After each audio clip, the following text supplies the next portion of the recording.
Welcome back student to our all new lecture of DSS. तो आज हम लोग यहाँ पे देखने जा रहे हैं कॉलम बेसिस का डिज़ाइन। जैसा कि मैं उम्मीद करता हूँ कि इससे पहले के लेक्चर आपने देख लिए होंगे जिसमें मैंने इंट्रोडक्शन पार्ट के बारे में बात किया था कि what is column basis and all, कितने तरह का कॉलम बेसिस होता है, ये सारा कुछ हम लोगों ने देखा था। आज जो हम टाइप ऑफ कॉलम बेस को यहाँ पे डिज़ाइन करने जा रहे हैं आज के इस लेक्चर में, वो टाइप ऑफ कॉलम बेसिस है स्लैब बेसिस। ठीक है, स्लैब बेसिस को आज हम इस पूरे लेक्चर में डिज़ाइन करेंगे। कैसे डिज़ाइन होता है सारा कुछ हम लोग यहाँ पे देखेंगे, कंप्लीट बेस प्लेट से लेके कंक्रीट पेडेस्टल तक हम लोग का कैसे डिजाइन होगा, सारा कुछ आज के इस लेक्चर में हम लोग देखेंगे। तो चलिए वीडियो को स्टार्ट करते हैं और जल्दी से हम लोग यहाँ पे क्वेश्चन अवेलेबल कराते हैं आपके सामने, जिस क्वेश्चन को हम यहाँ पे सॉल्व करने जा रहे हैं। तो मैं 2 सेकंड के लिए साइड हो जाता हूँ। मैं उम्मीद कर रहा हूँ कि क्वेश्चन बहुत ही क्लियर विजिबल होगा आपको और आप क्वेश्चन को नोटेड डाउन कर लेंगे। बहुत ही अच्छा क्वेश्चन है, कह सकते हैं बहुत ही इंपॉर्टेंट क्वेश्चन है जिसको आज यहाँ पे हम लोग करने जा रहे हैं। और इसी एक क्वेश्चन से समझिए अब आप जितने टाइप ऑफ क्वेश्चन को बनाना है बना सकते हैं, क्योंकि इसमें और कोई टाइप ऑफ क्वेश्चन जो है यूजुअली आते नहीं है। इसी सिंपल टाइप ऑफ क्वेश्चंस को पूछे ही जाते हैं एग्जाम में। तो मैं उम्मीद करूंगा आपसे बहुत ही ईजी तरीके से बन जाएगा। क्लियर है ये चीज? तो चलिए हम लोग वीडियो को स्टार्ट करते हैं विद क्वेश्चन को सॉल्यूशन के साथ। तो देखिए क्वेश्चन क्या बोल रहा है, पहले आप यहाँ क्वेश्चन को ध्यान से समझेंगे और क्वेश्चन को स्टार्ट करने से पहले यहाँ पे आप लिख देंगे, ये जो क्वेश्चन है बेसिकली यहाँ पे आप लिख देंगे, ये है मेरा स्लैब बेस का क्वेश्चन। याद रखिएगा, स्लैब बेसिस का ये क्वेश्चन है हमारा। और अक्सर एग्जाम में खास करके जो बच्चे बिहार से वीडियो को देखेंगे, एसबीटी के सिलेबस में हमको स्लैब बेसिस का ही डिजाइन सिर्फ और सिर्फ पढ़ना होता है। गस्टेड बेसिस का डिजाइन हमारे सिलेबस में नहीं है। जो बच्चे बिहार से इस वीडियो को व्यू कर रहे हैं स्पेशली एसबीटी के सिलेबस में, आप चाहें तो एक बार अपना सिलेबस देख लेंगे। गस्टेड बेस का बस आपको इंट्रोडक्शन पढ़ना है, जो मैंने ऑलरेडी बता रखा है आपको। थ्योरी जो मैंने इससे पहले का लेक्चर लिया था उसमें, और अभी आप स्लैब बेस का पूरा डिजाइन देखेंगे। एग्जाम में क्वेश्चन आएगा और बहुत इजीली आपसे बन जाएगा। देखिए कितना सिंपल है इसको बनाना। तो आई होप सो कि आपने हेडिंग दे दिया होगा। इस स्लैब बेस का डिजाइन हम लोग यहाँ पे करने जा रहे हैं। और क्वेश्चन क्या है मैं आपके सामने पढ़ देता हूँ कि design the slab base for a column consisting of ISHB 300 at the rate 58.8 kg per meter and carrying an axial load of 1000 kilonewton. Take allowable bearing pressure on concrete as 4 Newton per mm square. Also design the concrete pedestal.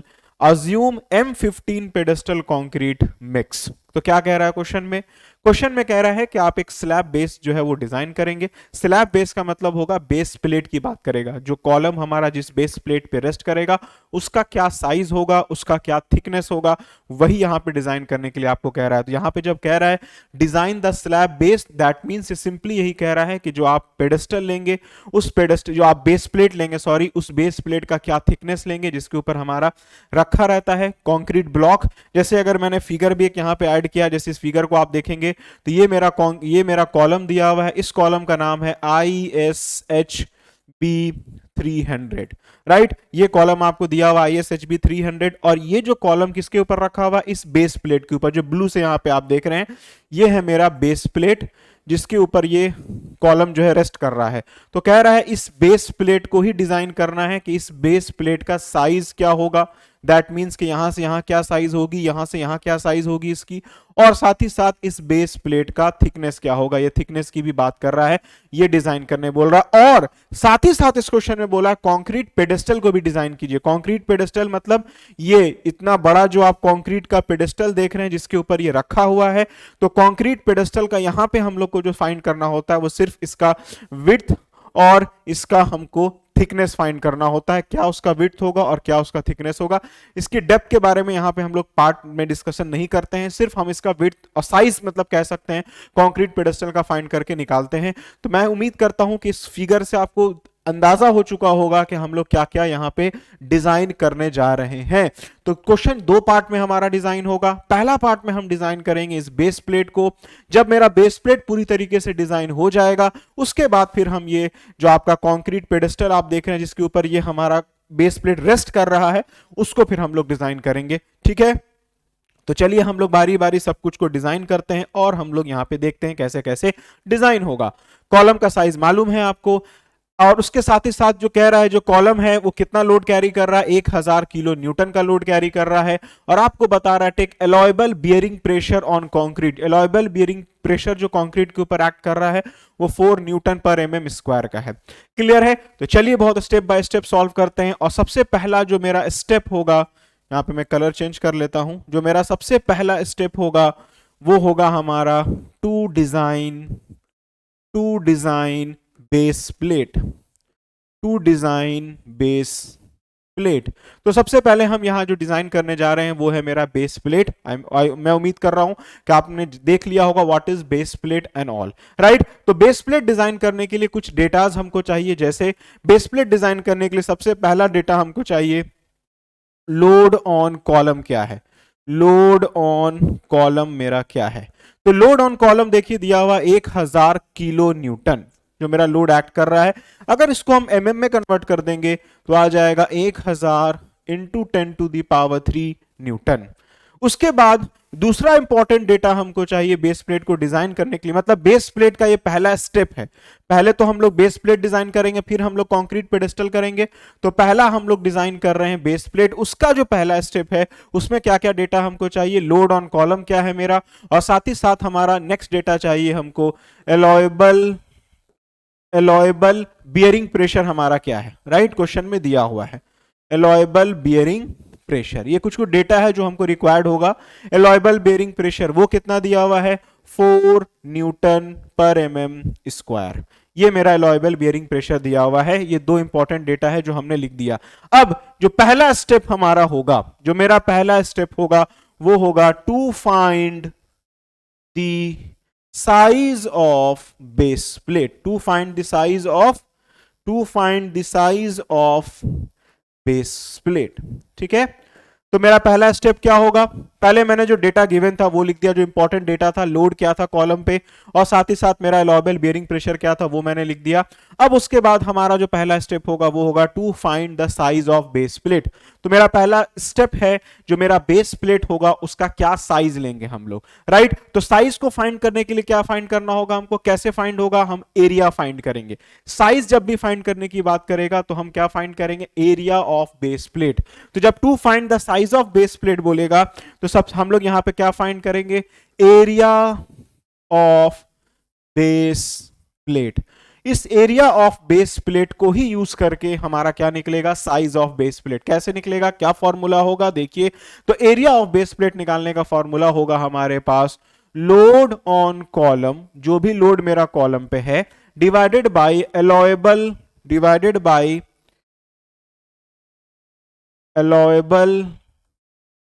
Bearing pressure, divided by allowable bearing pressure. तो load on column क्या है मेरा, 1000 kilo newton. तो 1000 kilo newton into 10⁻³ divided by area, sorry allowable bearing pressure वो कितना दिया हुआ है, 4। सॉल्व करिए, आपका निकल के आ जाएगा in short area of base plate, ठीक है। तो 3 divided by 4, this value find out to be 250 into 10⁻³ mm²। ये मेरा निकल गया एरिया ऑफ बेस प्लेट, कितना निकल गया, 250 इंटू 10⁻³ mm²। नाउ अब जब मेरा एरिया ऑफ बेस प्लेट निकल चुका है तो अब हम क्या फाइंड करेंगे, बेसिकली अब हम यहां फाइंड करेंगे size of base plate.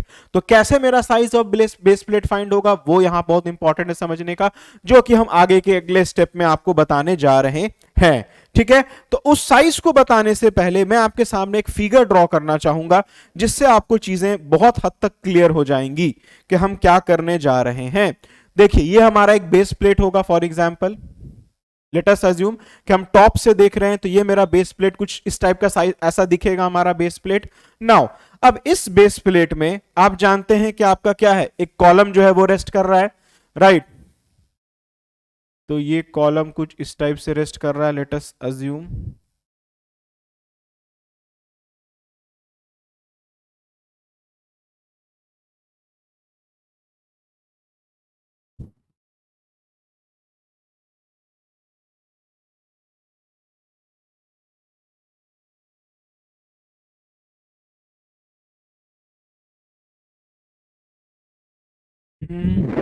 Let me color this.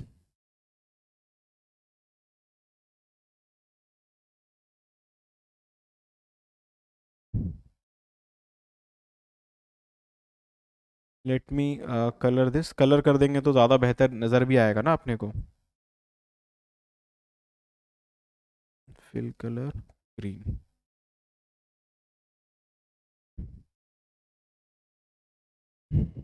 Where is fill colour, क्या प्रॉब्लम आ रही है? या देखिए ये क्या आपको दिख रहा है, आप टॉप से देख रहे हैं तो ये आपको बड़ा सा क्या दिख रहा होगा, बेस प्लेट, राइट। और ये आपको टॉप से दिख रहा होगा कैसा, कॉलम। जैसे अगर आप इस फिगर को ऊपर से देखेंगे तो कैसा दिखेगा, यही आपको दिखेगा। अच्छा एक मिनट, जब आप इसको ऊपर से देखेंगे तो अल्टीमेटली क्या दिखेगा आपको, ये दिखेगा टॉप से एक आई शेप का, और ये बेस प्लेट आपको दिखेगा टॉप से दिखेंगे तो नीचे कैसा दिखेगा, इसी टाइप से दिखेगा ना आपको। वही चीज मैंने यहां पे ड्रॉ किया। अब देखिए यहां पे कुछ प्रोजेक्शन, ये कुछ प्रोजेक्शन, यहां से एक बेस प्लेट कुछ मतलब कॉलम से कुछ प्रोजेक्शन यहां भी दिख रहा होगा, यहां भी दिख रहा होगा, और यहां भी दिख रहा होगा। तो वही चीज मैंने यहां पे दिखाया है आपको दरअसल। अब लेट अस अज्यूम कि हमारा कलर को चेंज नहीं करेंगे, हम दूसरा कलर ले लेंगे। देखिए लेट अस अज्यूम यहां से ये जो प्रोजेक्शन है, और लेट अस अज्यूम यहां से ये जो प्रोजेक्शन है एंड तक बेस प्लेट का कॉलम से, और यहां से लेके यहां का जो प्रोजेक्शन है, यहां से लेके जो यहां का प्रोजेक्शन, लेट अस ये प्रोजेक्शन मानते ए है, और ये मानते हैं इस कॉलम प्लेट का, इस बेस प्लेट का ये लेंथ एल है। लेट अस अज्यूम कि इस बेस प्लेट का ये विड्थ बी है, राइट। तो लेंथ के अबाउट जो प्रोजेक्शन निकला हुआ होगा इस कॉलम के बाद वो मानते हैं ए है, इधर से ही मानते हैं ए है। इधर विड्थ के अबाउट जो निकला हुआ है वो मानते हैं बी है, और ये मानते हैं बी है। लेट अस अज्यूम के जो प्रोजेक्शंस हमारे निकले हुए हैं दोनों एंड के तरफ, वो हमारे ए और बी है। तो बेसिकली हम लोग कोशिश ये करते हैं, कभी भी जब आप बेस प्लेट को डिजाइन करते हैं तो कोशिश हमेशा ये किया जाता है, याद रखिएगा, हमेशा ये कोशिश किया जाता है कि ये जो प्रोजेक्शंस हमारे निकले हुए रहेंगे कॉलम के बाद, जो बेस प्लेट का जो प्रोजेक्शन होगा, चाहे लेंथ के अबाउट चाहे विड्थ के अबाउट, कोशिश किया जाता है that should always B same. क्या होना चाहिए, that should always B same. ये हम लोग कोशिश करते हैं, प्रेफर करते हैं। क्लियर है सारी चीजें जो मैं आपको बोल रहा हूं। अब आप एक चीज नोटिस करेंगे, इस कॉलम का हाइट क्या होगा, इस कॉलम का ये जो हाइट है, जो क्वेश्चन में मेंशन है, वो कितना दिया हुआ है, 300। देखिए कॉलम का आप देखें तो साइज दिया हुआ है ISHB 300। आप चाहें तो ISHB 300 स्टील टेबल में खोल सकते हैं। उसका हाइट देखिए क्या दिया हुआ होगा, 300। तो स्मॉल h क्या होगा इसका, 300, और स्मॉल b इसका देखिए होगा 250। आप चाहें तो एक बार कोड खोल के देख सकते हैं, मैं भी आपके सामने कोड निकाल के दिखा देता हूं। Where is the code, where is the code. देखिए ISHB 300 खोलिए आप, ISHB 300 देखिए पेज नंबर है ये 14 में, ISHB 300 पेज नंबर 14 खोलिए, और उसका देखिए उसका डेप्थ ऑफ द सेक्शन दिया हुआ होगा 300, और width of the flange small b दिया हुआ है 250। तो 250 क्या दिया हुआ है, उसका फ्लेंज का विड्थ, ये विड्थ दिया हुआ है, ये विड्थ आप चाहें तो स्टील टेबल से देख सकते हैं। ये विड्थ कितना है मेरे पास, स्मॉल b है, और ये कितना दिया हुआ है 250 mm, और ये तो मेरे पास 300 mm इसका क्या दिया हुआ, हाइट दिया हुआ है। आप चाहें तो एक बार स्टील टेबल में देख सकते हैं, ठीक है। नाउ अब जब आपने ये दोनों डायमेंशंस लिख दिया स्टील टेबल से, आपने इस आई सेक्शन का, तो मैंने क्या आपको सेंटेंस यूज किया कि जो प्रोजेक्शन निकला हुआ रहेगा ए साइड से और बी साइड से, वो कोशिश किया जाएगा कि that always be same. It is preferable कि हम वैसा टाइप ऑफ बेस प्लेट को डिजाइन करें जिसमें हमारा प्रोजेक्शन दोनों ही साइड से जो निकला हुआ हो वो बिल्कुल सेम निकला हुआ हो। तो हम क्या करेंगे इस केस में, हम लोग लेट अस अज्यूम करेंगे, ठीक है। लेट अस अज्यूम, या take not assume, let us take projection on both side of base plate from column should be same। ठीक है, हमने क्या बोला, let us take projection on both side of base plate from column should be same। तो हम क्या preferable करेंगे, जो मेरा A प्रोजेक्शन होगा इट इज इक्वल्स टू क्या हो जाए, हमारा B हो जाए। लेट अस अज्यूम, हम ये अज्यूम करेंगे, कोशिश करेंगे कि हमारा सेम हो। तो हम यहां पे क्या अज्यूम करेंगे, let us assume A is equals to B हो जाए। तो क्या हम इसको ऐसे लिख सकते हैं, ये हमने अज्यूम किया है, तो can we write A is equals to B is equals to small a। हम A is equals to B को हम लोग या तो स्मॉल a से इंडिकेट कर देते हैं, ऐसा किया जा सकता है? नाउ तो अब इस पैरामीटर को यूज करके हम अपना ए और बी फाइंड करके निकालेंगे। तो कैसे हमारा ए और बी निकलेगा, देखिए ए और बी हमारा कैसे निकलेगा, देखिए तो 300 प्लस ए और प्लस ए, तो हमारा ओवरऑल लेंथ निकल जाएगा। तो ओवरऑल लेंथ बराबर हमारा क्या होगा, देखिए ओवरऑल लेंथ बराबर हमारा क्या हो जाएगा, देखिए तो स्मॉल एच प्लस 2 टाइम्स ए, स्मॉल एच प्लस 2 टाइम्स ए और स्मॉल और हमारा कैपिटल बी, मतलब ये विड्थ ऑफ बेस प्लेट हमारा क्या हो जाएगा, 250 प्लस 2b, हम लिख सकते हैं यहां पे 250 प्लस 2b। ओवरऑल लेंथ क्या होगा, 250 प्लस इधर b प्लस इधर b, तो ओवरऑल b क्या हो जाएगा 2 plus 200 plus 2b। Overall A L क्या हो जाएगा 300 प्लस ए और प्लस ए इधर से, तो मेरा small L sorry capital L और कैपिटल बी मेरा निकल गया, H plus 2a is equals to 200 plus 2b। तो इसको क्या हम ऐसे लिख सकते हैं, और हमने a plus equals to b is equals to small a लिखा था, तो क्या हम लिख सकते हैं h plus 2 times small a, जहां पे कैपिटल ए था उसके जगह पे स्मॉल ए, और यहां पे लिख सकते हैं 250 प्लस स्मॉल 2a, यहां भी 2a लिखेंगे क्योंकि b बराबर भी हमने क्या एज्यूम किया, a एज्यूम किया है। तो ओवरऑल लेंथ निकल गया बेस प्लेट का और ओवरऑल विड्थ हमको मालूम चल गया बेस प्लेट का। नाउ जब ओवरऑल लेंथ मालूम चल गया, ओवरऑल विड्थ मालूम चल गया, तो हम जानते हैं यहां पे कैसे लिख सकते हैं, एरिया। तो एरिया ऑफ बेस प्लेट हमारा कैसे निकलेगा बताइए, एरिया ऑफ बेस प्लेट बराबर क्या हो जाएगा हमारा L इंटू बी, यही होगा। नाउ और L इंटू बी और एरिया ऑफ बेस प्लेट आप ऑलरेडी निकाल चुके हैं स्टेप नंबर 1 में। देखिए स्टेप नंबर 1 में एरिया ऑफ बेस प्लेट क्या निकला आपका 250 इंटू 10 टू दी पावर 3। तो क्या हम यहां लिख सकते हैं L into B is equal to 250 into 10 to the power 3। Now और L के जगह पे हम क्या लिख सकते हैं, देखिए तो L के जगह पे हम क्या लिख सकते हैं, देखिए तो h प्लस 2a, h के जगह पे 300 लिख देंगे क्योंकि h की वैल्यू क्या, ये स्मॉल h है, h की वैल्यू क्या हो जाएगी 300। तो यहां पे लिखा जा सकता है, देखिए तो 300 plus 2a into 250 plus 2a is equals to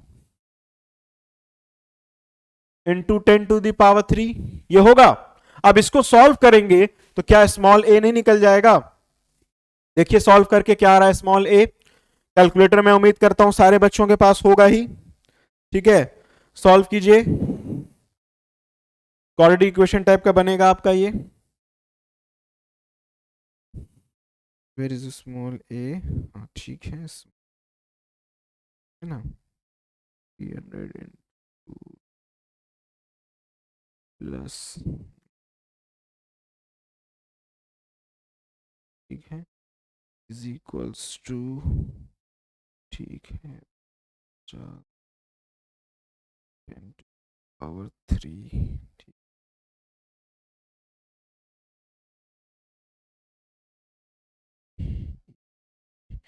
तो मेरा जो a बराबर निकला which is find out to be 112.89 के आसपास ना, 112.89 के आसपास मेरा निकल रहा है। तो इसको हम मान लेंगे अप्रोक्सीमेटली 113 mm। मेरा जो सॉल्व होके आया है, देखिए आप लोग का भी आ रहा है कि नहीं, 112.89 समथिंग आ रहा है, तो हम इसको मान ले रहे हैं 113 mm अप्रोक्सीमेटली, हम मान ले रहे हैं अप्रोक्सीमेटली 113 mm।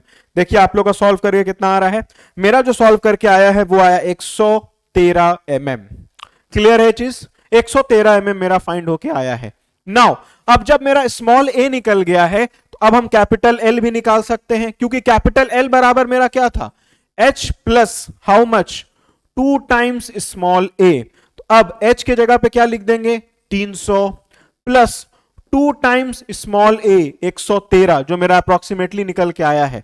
और सिमिलरली कैपिटल B हमारा क्या हो जाएगा 250 प्लस 2 टाइम्स स्मॉल a था, तो हम यहां पे क्या लिख सकते हैं 250 प्लस 2 टाइम्स 113। देखिए कैपिटल L और कैपिटल B आपका मतलब कि साइज ऑफ बेस प्लेट निकल के आया कि नहीं निकल के आया। Let us see this on a calculator. 300 plus 2 into 113, ये मेरा आ गया 526 mm, ठीक है। और ये मेरा कितना आ गया 250 प्लस 13 476 mm, राइट। तो 526 mm है, तो इसको आप थोड़ा बढ़ा के भी ले सकते हैं। तो हम इसको अप्रोक्सीमेटली मान लेंगे, दोनों को अप्रोक्सीमेटली मान लेंगे। आप चाहें तो इतना पे भी छोड़ सकते हैं, या एक काम करो 526 mm छोड़ दो, इसी पे छोड़ दो, मत बढ़ाओ। अगर लग रहा है बढ़ाना चाहो तो आप बढ़ा भी सकते हो, नहीं अगर बढ़ाना चाहो तो आप नहीं बढ़ा सकते हो। तो 526 mm और 476 mm ये मेरा साइज ऑफ बेस प्लेट निकल गया। मतलब इस फिगर में ये मेरा निकल गया 526 mm और ये जो मेरा निकल गया 476 mm, 476 mm। और मेरा प्रोजेक्शन दोनों तरफ से कितना निकल गया? प्रोजेक्शन क्या लिखा था आपने? a is equal to B is equal to A, और स्मॉल a बराबर आया है 113 mm। तो दोनों तरफ मेरा प्रोजेक्शन कितना निकल गया बाबू? 113 mm, इधर से भी और इधर से ही प्रोजेक्शन आ गया 113 mm, और मेरा डिजाइन जो है वो कंप्लीट हो गया। अभी डिजाइन कंप्लीट नहीं हुआ है, अब हम क्या फाइंड करेंगे? साइज मेरा निकल गया है बेस प्लेट का, अब हम फाइंड करेंगे थिकनेस ऑफ बेस प्लेट। तो साइज अल्टीमेटली मेरा बेस प्लेट का क्या निकलेगा? 476 इंटू 526 mm। मतलब इस फिगर की अगर मैं बात करूं, इस फिगर की अगर मैं बात करूं तो मेरा क्या निकल गया? ये जो है, कलर चेंज कर देते हैं, रेड। तो ये जो मेरा बेस प्लेट मालूम चल गया, इसका लेंथ मालूम चल गया 526 mm, और इसका जो विड्थ मालूम चल गया, ये कितना था? 476 mm, 476 mm। ये फिगर भी आप साथ में बनाते रहिएगा।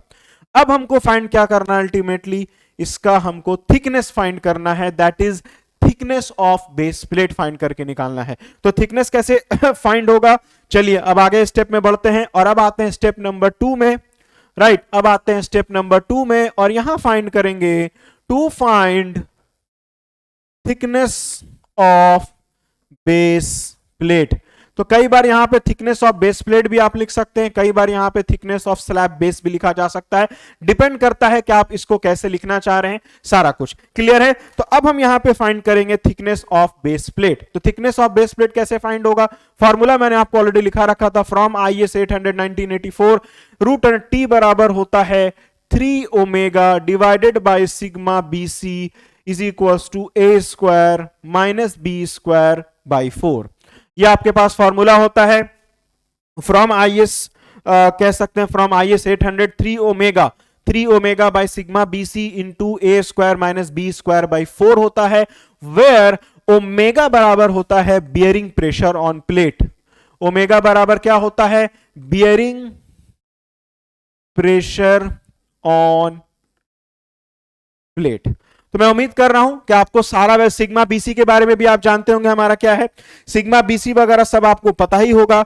अब जब हमको सारा कुछ मालूम है, इसमें पुट करते हैं, तो सबसे पहले हम फाइंड करते हैं ओमेगा। तो ओमेगा जिसको हम कहते हैं बियरिंग प्रेशर ऑन प्लेट। तो बियरिंग प्रेशर ऑन प्लेट निकालने का क्या फॉर्मूला था?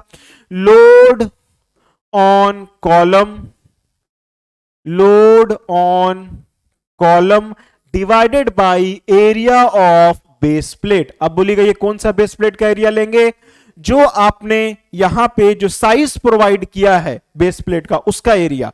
तो उसका एरिया क्या होगा? यहां पे देखिए, तो लोड ऑन कॉलम है 1000 into 10 to the power 3 kilo newton को मैंने न्यूटन में कन्वर्ट किया। एरिया ऑफ बेस प्लेट क्या हो जाएगा? 526 इंटू 526 इंटू 476, 476, राइट। अब आप इसको सॉल्व कीजिए, यहां से ओमेगा निकल के आ जाएगा। चलिए कैलकुलेटर सबके पास होगा ही, मैं उम्मीद कर रहा हूं, जल्दी से सॉल्व करके देखिए क्या आ रहा है। तो 1000 इंटू 10 टू दी पावर 3 भागा 526 into 476, this value find out to be 3.99, ठीक है, 3.99 के आसपास आ रहा है न्यूटन पर mm स्क्वायर। तो इसको हम मान लेंगे 3.99, 3.99 है ना, इसको अप्रोक्सीमेटली हम मान लेंगे 4 न्यूटन पर mm स्क्वायर। अप्रोक्सीमेटली 3.9993 आ रहा है, तो अप्रोक्सीमेटली मान लेंगे 4 न्यूटन पर mm स्क्वायर। तो मैं नहीं समझता हूं कि इसमें किसी बच्चे को किसी भी तरह का दिक्कत आएगा। अब सब वैल्यू मालूम है, इसमें पुट कीजिए। तो रूट अंडर 3 इंटू 4, ओमेगा की जगह पे 4। सिग्मा बीसी क्या होता है? परमिसिबल बेंडिंग स्ट्रेस, जिसकी वैल्यू 185 न्यूटन ली जाती है, 185। आप देखिए इंट्रोडक्शन लेक्चर में मैंने दिखाया था, ए स्क्वायर मतलब कितना? 113 का स्क्वायर, बी स्क्वायर मतलब 113 का square divided by 4। Now solve this, you will get thickness. Solve करिए, थिकनेस मालूम चल जाएगा। ठीक है, तो root under 3 into 4 divided by 185 into 113 का स्क्वायर माइनस 113 का स्क्वायर डिवाइडेड बाई 4। ठीक है, 24.92 mm, which is approximately equal to 25 mm, approximately equal to 25 mm। 24.92 आया है, तो 24.92 तो कोई डेटा आया नहीं, अप्रोक्सीमेटली मान लेते हैं 25 mm, दैट इज 25 mm जो है हमने थिकनेस मान लिया है किसका? बेस प्लेट का। तो इन शॉर्ट मालूम क्या चला कि ये जो बेस प्लेट बना उसका ये जो थिकनेस आया, ये जो बेस प्लेट हमने बनाया इसका थिकनेस आया 25 mm। तो देखिए, तो क्या क्या मालूम चल गया इन शॉर्ट? हमको इन शॉर्ट मालूम ये चल गया, length of base plate 526, width of base plate 476, और जो मेरा थिकनेस ऑफ बेस प्लेट है वो आ गया मेरा 25 mm का। तो मैं नहीं समझता हूं कि इसमें किसी तरह का भी आपको दिक्कत आएगी या समझने में किसी तरह का डाउट आपको आ रहा होगा। तो सब कुछ क्लियर है? अगर बाबू मेरे सब कुछ क्लियर है तो अब हम आगे बढ़ेंगे और अब हम डिजाइन करेंगे क्या अपना ये कंक्रीट का पेडेस्टल। ये जो कंक्रीट पेडेस्टल आप देख रहे हैं, अब इसी को हमको डिजाइन करना होगा, जो कि मेरा है अगला स्टेप। तो मतलब कि कंक्रीट पेडेस्टल का क्या साइज लेंगे, अब हम ये डिजाइन करेंगे। तो चलिए switch to our step number, अब हम लोग केस नंबर 2 में आएंगे, जहां पे अब हमको डिजाइन करना होगा to design concrete pedestal, to design concrete pedestal. ठीक है, अब हम बढ़ते हैं अपने अगले स्टेप की तरफ और अब हम डिजाइन करेंगे अपना कंक्रीट पेडेस्टल। देखिए, कंक्रीट पेडेस्टल की जब बात करेगा डिजाइन करने का, तो सिंपल सा मतलब यहां पे आपसे कह रहा है कि जो कंक्रीट पेडेस्टल लेंगे उसका विड्थ और मतलब उसका डेप्थ और विड्थ क्या होगा उसके बारे में बात करना होगा हमको। सिंपली डेप्थ के बारे में मतलब विड्थ और डेप्थ का मतलब वो थिकनेस, सॉरी विड्थ और थिकनेस की बात होगी, मतलब इसका ये यहां से यहां कितना होगा और ये कितना। डेप्थ के बारे में बात यहां पे हम नहीं करते हैं, तो बेसिकली हमको सिर्फ इसका साइज बताना होता है, राइट। तो कैसे फाइंड होगा? दैट मींस साइजेस की अगर मैं बात करूं तो ये साइज क्या होगा? क्वेश्चन मार्क, और ये साइज कितना होगा? Question mark. ये हम लोग को पता करना होगा। तो सबसे पहले डिजाइन ऑफ कंक्रीट पेडेस्टल में याद रखिएगा हमको क्या क्या फाइंड करना होगा। Width and thickness of pedestal, width and thickness of pedestal. बस हमको अल्टीमेटली यही फाइंड करके बताना होता है, width and pedestal of width and thickness of pedestal. तो कैसे फाइंड होगा? Late us assume width of pedestal is equals to width of pedestal is equals to BC, B suffix में C, मतलब width of concrete pedestal, है ना। और let us assume thickness of pedestal is equals to T suffix C, that is thickness of pedestal मतलब T suffix C। अगर मैं figure की बात करूं तो लेट अस अज्यूम ये इसका विड्थ होगा BC और ये इसका थिकनेस होगा TC। ये विड्थ BC और ये इसका थिकनेस कितना हो जाएगा? TC। क्लियर है ये चीज? नाउ तो ये BC और TC की वैल्यू फाइंड करके हमको निकालनी होगी। अब BC और TC को निकालने के लिए अब आप फिगर को ध्यान से देखो। ये फिगर को क्या हो रहा है, ये बेस प्लेट जो है इस कंक्रीट पेडेस्टल के साथ जब आपने अटैच किया, देखिए आप बोल्ट किया है आपने, बोल्ट कनेक्शन देखिए, बोल्ट आपको पतला दिख रहा होगा, हल्का शैडो टाइप का, ये बोल्ट जो है अंदर करके किया हुआ है ना, इस पेडेस्टल के अंदर बोल्टिंग किया हुआ है। तो ऑब्वियस सी बात है जब ये बोल्टिंग हम लोग करते हैं तो क्या होता है, एक पाइप देते हैं, जो पाइप के अंदर ये बोल्ट को हम लोग जाके फिक्स करते हैं, उसको फिर हम लोग ग्राउट कर देते हैं। तो कहने का मतलब ये है कि हम जब इसके अंदर बोल्ट करेंगे तो उस बोल्ट का कुछ डाया भी होगा, ठीक है। साथ ही साथ हम लोग जब बोल्ट करेंगे तो कंक्रीट में आपको मालूम है हम लोग कवर लेते हैं, कुछ कवर लेते हैं हम लोग, उसके बाद ही हम लोग कंक्रीटिंग करते हैं। एकदम कॉर्नर पे आके तो बोल्टिंग करेंगे नहीं, तो कुछ कवर भी लेंगे। और साथ ही साथ जिस पाइप के अंदर ये बोल्ट जाके घुसा होगा कंक्रीट के अंदर, उस पाइप का भी कुछ डाया होगा जिसको हम फेरुला बोलते हैं, ठीक है, फेरुला। तो हम लोग यहां पे क्या करेंगे, अब फिर से हम लोग यहां पे अज्यूम करेंगे, बस हो गया 5 मिनट और। Let us assume dia of bolt, let us assume dia of bolt. जो हम बोल्ट लेंगे या जो सरिया लेंगे उसका डाया कितना ले लेंगे हम लोग, बोल्ट का 20 mm का, लेट अस अज्यूम, राइट। उसके साथ ही साथ हम जो कवर लेंगे, कंक्रीट है उसमें कवर प्रोवाइड करेंगे, cover of concrete, late us assume cover of concrete हम लोग कितना ले लेते हैं, कवर ऑफ कंक्रीट बराबर ले लेते हैं 40 mm कंक्रीट, क्योंकि पेडेस्टल है, फुटिंग है, तो फुटिंग में 40 mm का कवर लेते हैं हम लोग। और साथ ही साथ फेरुला, फेरुला कहने का मतलब होगा जो पाइप जिसके ऊपर हमारा बोल्टिंग वगैरह किया हुआ होगा, फेरुला का जो डाया होगा लेटस अज्यूम वो होगा 75 mm। यूजुअली हम लोग जो फेरुला का डाया लेते हैं वो 50 से 80 mm के बीच में लेते हैं, पर स्टैंडर्ड यूजुअली 75 mm तक लिया जाता है। तो फेरुला का डाया हम लोग मान लेते हैं कितना है मेरा 75 mm है। अब जब सब मालूम चल चुका है, ये सब देखिए अज्यूम डेटा है, कोई हो सकता है बोल्ट का या रिइंफोर्समेंट का साइज ले ले 20 के जगह पे 22 mm ले सकता है, कोई हो सकता है कवर लेकिन 40 से 50 mm के बीच में हम लोग कवर प्रोवाइड करते हैं फुटिंग में, तो 40 mm इज स्टैंडर्ड, राइट। अब फेरुला का डाया भी मैंने ले लिया 75 mm, जिसमें जाके वो बोल्ट जो है टाइट होगा। अब जब सब कुछ हमको मालूम हो चुका है तो बस 5 मिनट लगेगा फाइंड करने में। हम सबसे पहले फाइंड करते हैं width of pedestal, width of pedestal that is BC। तो BC बराबर हमारा क्या हो जाएगा, ये सबसे इंपॉर्टेंट है यहां पे समझने का कि BC बराबर हमारा क्या होगा, फिगर कहां गया, ये फिगर, ये जो मेरा BC बराबर होगा ये कैसे फाइंड करेगा, हमारा BC फाइंड करने का फॉर्मूला होगा हमारे पास, क्या हमारा बेस प्लेट का लेंथ है, मतलब क्या हमारा उस जिस पर्टिकुलर पॉइंट पे हम ये विड्थ निकाल रहे हैं उस पर्टिकुलर पॉइंट पे जो मेरा बेस प्लेट होगा उसका क्या विड्थ है। तो इस पर्टिकुलर पॉइंट पे बेस प्लेट का विड्थ कितना है 526 mm। तो यहां हम लोग क्या लिखेंगे 526 प्लस 2 टाइम्स हमारा क्या हो जाएगा 2 टाइम्स क्या क्या लिखेंगे हम लोग, dia of bolt plus cover plus जो फेरुला लेंगे उसका हाफ, तो दैट इज 75/2। ये फॉर्मूला हर जगह आप कॉपी करेंगे कि जब भी आपको विड्थ ऑफ बेस प्लेट निकालेगा तो उस पर्टिकुलर पॉइंट पे क्या विड्थ होगा बेस प्लेट का 526 प्लस 2 टाइम्स 20 प्लस 40, 20 मतलब जो बोल्ट आप लेंगे उसका क्या डाया होगा, प्लस 40 mm का जो आपने कवर दिया प्लस फेरुला का हाफ कर देंगे, तो आपको निकल जाएगा विड्थ ऑफ पेडेस्टल। तो देखिए क्या आ रहा है विड्थ ऑफ पेडेस्टल आपका सॉल्व करके, तो ये कितनी वैल्यू है 526 plus 2 times 40 20 plus 40 plus 75/2। So this value find out to be 721 mm. How much? 721 mm. 721 mm, 721 mm।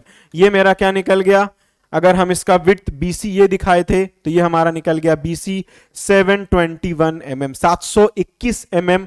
इसको मैं दूसरे पेन से दिखा देता हूं ताकि अगर नहीं दिख रहा होगा तो आपको दिख जाएगा। ये मेरा जो BC है वो निकला 700, क्योंकि मैंने इसको BC माना था, अब इसका TC निकालेंगे, ठीक है। तो ये मेरा निकल गया BC, that is width of pedestal.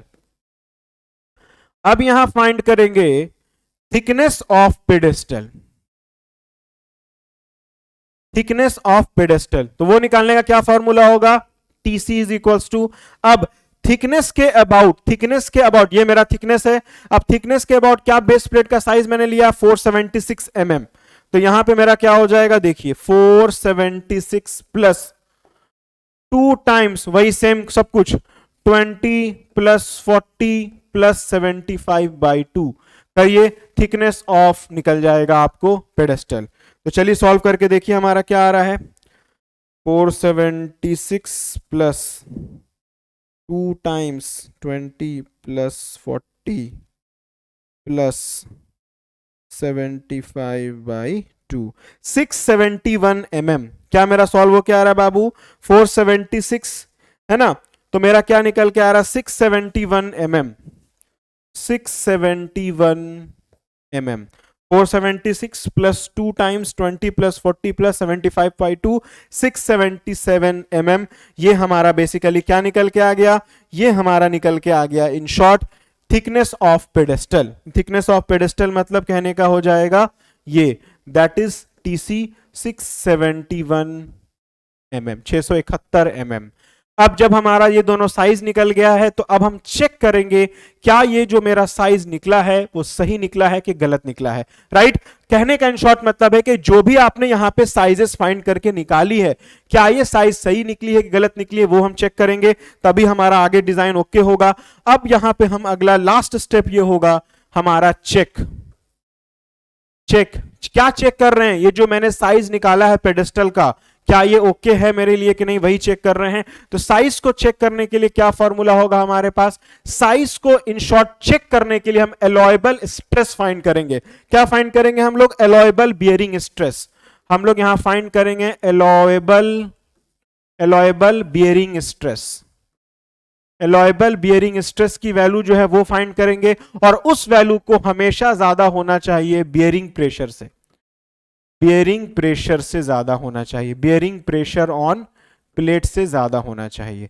Bearing pressure on plate हमारा क्या निकला है, देखिए बियरिंग प्रेशर ऑन प्लेट आपने निकाला था कहां पे, ये देखिए W निकाला था बियरिंग प्रेशर ऑन प्लेट, जिसकी वैल्यू आई थी 4 न्यूटन पर mm स्क्वायर। तो कह रहा है यहां पे कि आप ये जो एलॉयबल बियरिंग स्ट्रेस निकालेंगे उसकी वैल्यू हमेशा एलॉयबल बियरिंग प्रेशर ऑन प्लेट से ज्यादा आनी चाहिए। तो अब इसको निकालने का फॉर्मूला क्या होगा, तो एलॉयबल बियरिंग स्ट्रेस निकालने का फॉर्मूला होगा यहां पे sigma CC into root under AC upon AP, that should always be greater than bearing pressure on plate, bearing pressure, right. और सिग्मा सीसी क्या होगा हमारा, सिग्मा सीसी होगा हमारा एलॉयबल कंप्रेसिव स्ट्रेस, जिसकी वैल्यू हम कितना लेते हैं, सिग्मा सीसी की वैल्यू अगर क्वेश्चन में नहीं गिवन है कुछ भी तो हम लेते हैं 0.25 FCK, 0.25 FCK, ये हम लोग वैल्यू लेते हैं सिग्मा सीसी की 0.25 FCK, वेयर FCK मतलब होता है एलॉयबल, सॉरी FCK मतलब होता है जो हम कंक्रीट लेंगे उसका strength, right, FCK, right, compressive strength. अब यहां पे क्वेश्चन में अगर आप नोटिस करेंगे तो यहां पे देखिए क्वेश्चन में ऑलरेडी दिया हुआ है किस टाइप का कंक्रीट आपको लेना है। देखिए यहां लिखा हुआ assume M15 pedestal concrete. M15 के लिए याद रखिएगा, M15 के लिए याद रखिएगा सिग्मा सीसी की वैल्यू होती है 4 न्यूटन पर mm स्क्वायर। याद रखिएगा M15 के लिए होती है 4 न्यूटन पर mm स्क्वायर। जब आप आरसीसी पढ़िएगा तो वहां भी आपको ये सब चीजें बताई जाएंगी, अभी सिर्फ आप याद रखिए। और अगर नहीं निकल पा रहा है तो आप 0.25 इंटू FCK का मतलब होता है ये 15, ये जो 15 देख रहे हैं वही होगा उसका FCK। जैसे अगर M20 दिया होता तो 20 उसका कैरेक्टरिस्टिक स्ट्रेंथ होता, जिसको हम FCK बोलते हैं। तो हम लोग बाय डिफॉल्ट 4 न्यूटन पर mm स्क्वायर होता है, याद रखिएगा M15 के लिए, राइट। या आप स्टील में सॉरी आप आरसीसी में पढ़िएगा। एसी मतलब क्या हो जाएगा, एसी मतलब कहने का मतलब हो जाएगा area of pedestal, area of pedestal. और एरिया ऑफ पेडेस्टल मेरा क्या निकलेगा, देखिए साइज क्या लिया आपने 721 और 671, 721 इंटू 671 ये मेरा एरिया हो जाएगा। और एपी हमारा क्या हो जाएगा, बेस प्लेट जो आपने लिया है उसका एरिया। तो आप बेस प्लेट का क्या साइज आपने लिया है, देखिए आप बेस प्लेट का क्या 526 इंटू 476, 526 इंटू 476 ये मेरा एपी हो जाएगा। तो यहां हो जाएगा 4 रूट अंडर एसी क्या हो जाएगा 721 into 671 divided by 526 into 476। Solve कीजिए, ये वैल्यू हमेशा बियरिंग प्रेशर जो कि कितना दिया हुआ है 4 उससे ज्यादा आने चाहिए। देखिए सॉल्व करके आ रही है कि नहीं ज्यादा, लेट अस सी कि वैल्यू ज्यादा आ रही है कि नहीं। 721 into 670 divided by 526 into 476, this value find out to be 5.56 which is greater than 4 Newton per mm square, hence my design is okay। 5.56 आया, जो कि ग्रेटर देन है 4 न्यूटन पर एमएम स्क्वायर से, hence my design is okay. या कह सकते हैं जो मैंने पेडेस्टल लिया है उसका साइज बिल्कुल ओके है, कोई भी दिक्कत नहीं है। तो इसी के साथ अब आप चाहें तो लास्ट में ये फिगर ड्रॉ कर सकते हैं और आप इन सारे डायमेंशन को दिखा सकते हैं, और इसी के साथ हमारा स्लैब बेस का डिजाइन जो है वो कंप्लीट हो चुका है। तो अब आप कितना भी क्वेश्चन चाहें आप बनाएंगे, प्रोसेस हर में यही सेम होगा। पहले आप बेस प्लेट को डिजाइन करेंगे, उसके बाद कंक्रीट पेडेस्टल को डिजाइन करेंगे। कई बार ऐसा भी होता है कि क्वेश्चन में कंक्रीट पेडेस्टल को डिजाइन करने नहीं पूछता है, सिर्फ बोलता है बेस प्लेट डिजाइन कीजिए। तो आपका 4-5 स्टेप का है, आपका बहुत इजीली डिजाइन हो जाएगा। तो मैं उम्मीद करता हूं कि मैं जो चीज आपको डिलीवर करना चाह रहा था आप तक डिलीवर हुआ होगा, अच्छे से आपने नोट किया होगा। अब आप जितना क्वेश्चन चाहे उतना क्वेश्चन आप प्रैक्टिस कर सकते हैं।